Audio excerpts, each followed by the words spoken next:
Hi everyone, it's me, Krylios, Team Rayceen Productions MC and producer. With me today is the queen of the shameless plug and goddess of DC herself, the one and only Rayceen Pendarvis. Hey Rayceen! Hey, love, greetings and salutations to all. Today we have a fabulously special guest with us, and it is always great getting to catch up with her, the one and only Congresswoman Eleanor Holmes Norton. Please welcome her. Thank you. Hello, hello, hello, Congresswoman. How are you doing today? I'm good, and thank you for inviting me. Thank you. Certainly, certainly. It's always a pleasure getting to chat with you. We want to say congratulations on by a landslide winning the primary. And once again, looking forward to the general election. So let's actually start this off.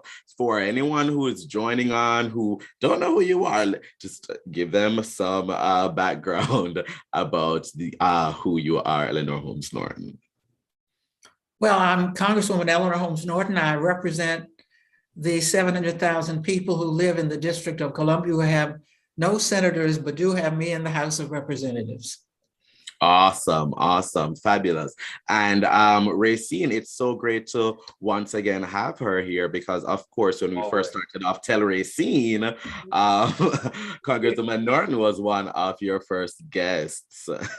I'm always honored to be in presence of illustrious Eleanor Holmes Norton. When I think of women in history, I think of people like Barbara Jordan, Shirley Chisholm, Eleanor Holmes Norton, and that is such a blessing, and I think about your history of, for young people especially. I am so reminded of this young woman, this young teenager who was the secretary for the during the March on Washington. I always say, and I think about you as that young woman, what would you say to yourself as being now? What would you say to that young woman then?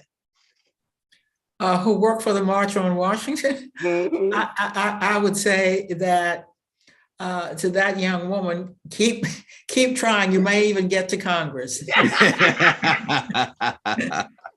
That is good. That is good. Well, look, we're looking forward now to the general election, and you are, well, presumptively, going on for another term as well as you enter this new one. What's at the what's at the top?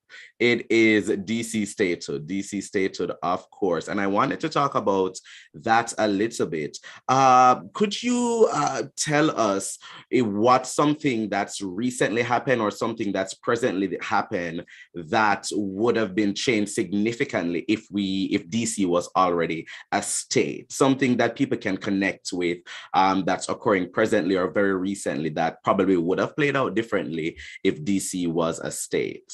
Oh, there would be a huge difference.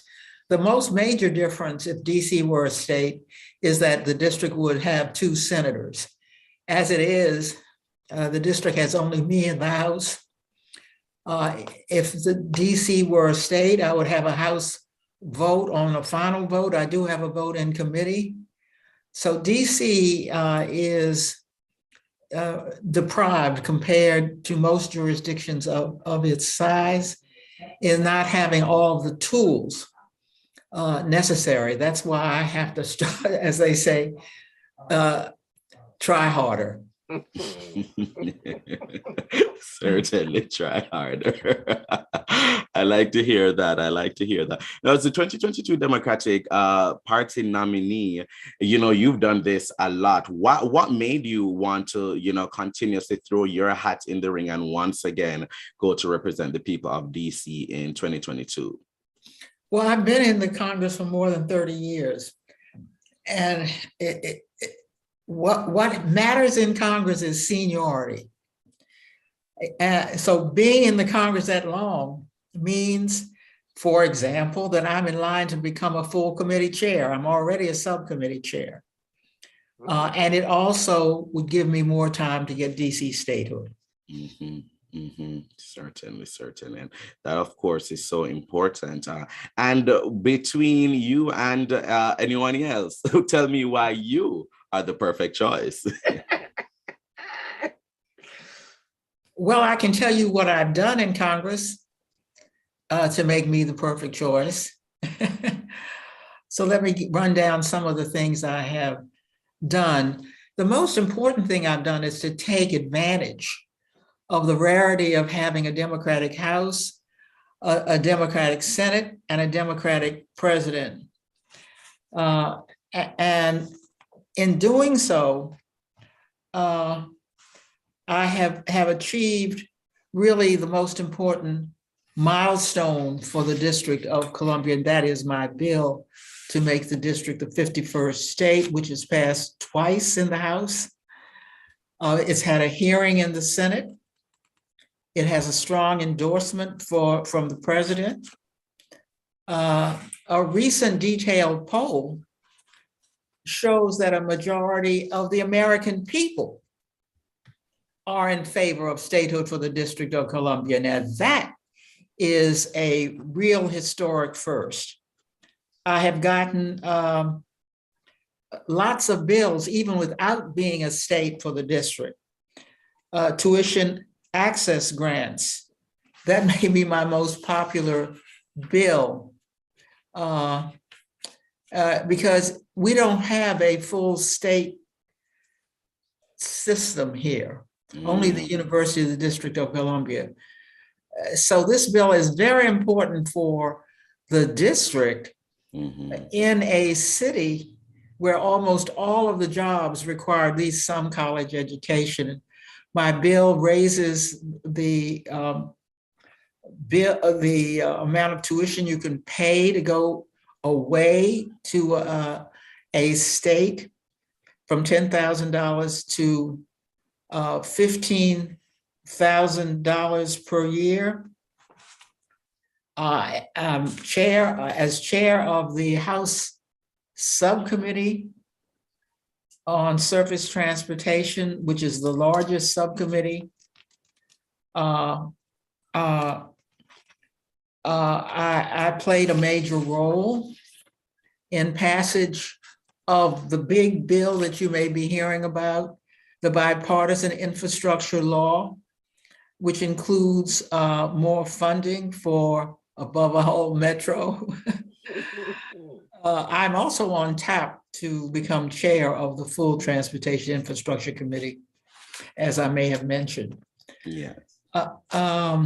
What else have I done? I have defeated more than 20 bills and amendments that Republicans have filed this Congress to overturn local DC issues. That's something I run into constantly. And I think you might want to know that the Center for Effective Lawmaking, which ranks House members based on laws passed, has consistently ranked me among the most effective House members, including twice ranking me the most effective House member, and that's all without a vote on the House floor.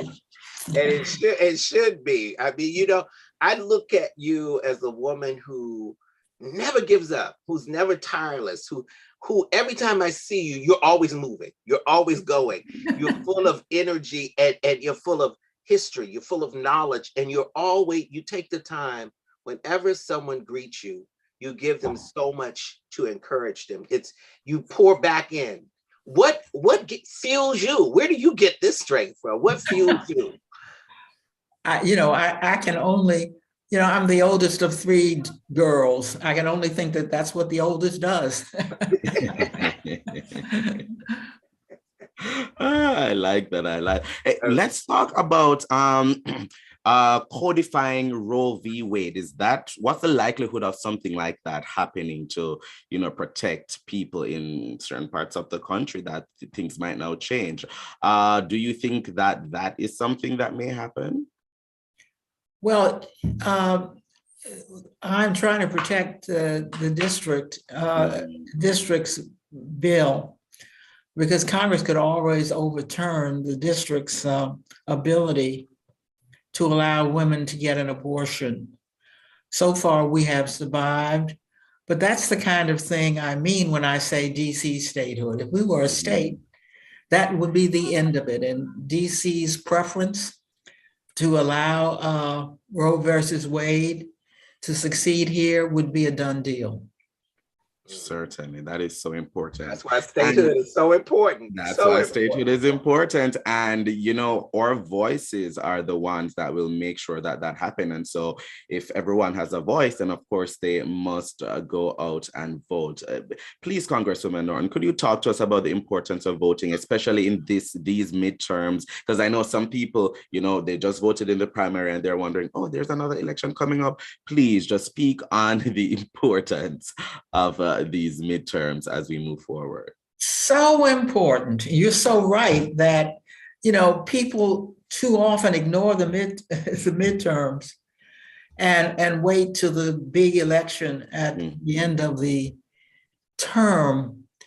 It means everything to me and to Democrats. Democrats hold the House by a very narrow margin. We have almost equaled the Republicans in numbers that are going to the polls. So it is you're going to have to vote this time as if your life depends upon it, because it might. And I hope people won't allow the midterms to wait for the regular 4-year election to vote, but we'll use the midterms, particularly important for DC, because it could mean we could retain the majority, and with that, I would be able to protect the district and to move on toward becoming a full committee chair. Certainly. And we want to make sure that everyone, you know, is keeping dates in mind. So please be aware of these dates. The mail ballot drop box is open October 14th. And the DC Board of Elections begins sending in mail-in ballots to all registered voters on October 3rd. So you have between the 3rd to start, you know, getting everything together. The box is open on the 14th. And then the early voting period is the 31st of October to November 6th. And then, of course, the general election day is November 8th, 2022. So please make sure that you keep these important dates in mind as the general election, as the midterm elections come up. All right. And of course, if you want to make sure that you're registered to vote, you want to pledge to vote, please go to headcount.org and pledge to vote and register to vote. Once again, you can go to headcount.org to register to vote. And Congresswoman Norton, how can people find out more about your campaign, find out more about what you're doing, and just keep up with everything that you have got going on? Well, I think they can go to Norton for Congress. .com.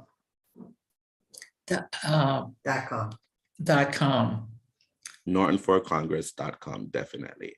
And we will have that link in the description below so that our viewers can go ahead and check that out. Congresswoman Norton, thank you so much for joining us today. It is always, always, always such a pleasure getting to chat with you. And we wish you the best of luck on these elections. Always a pleasure to be with you, and especially with Rayceen, my good friend. Oh, thank you. Oh, thank you. I love you dearly. Thank you all so much. To our viewers, have a great day. Please follow us on social media at Team Rayceen and click around our YouTube channel. Check out our other interviews, vlogs, forums, and more. And while you're at it, make sure you like, comment, and subscribe.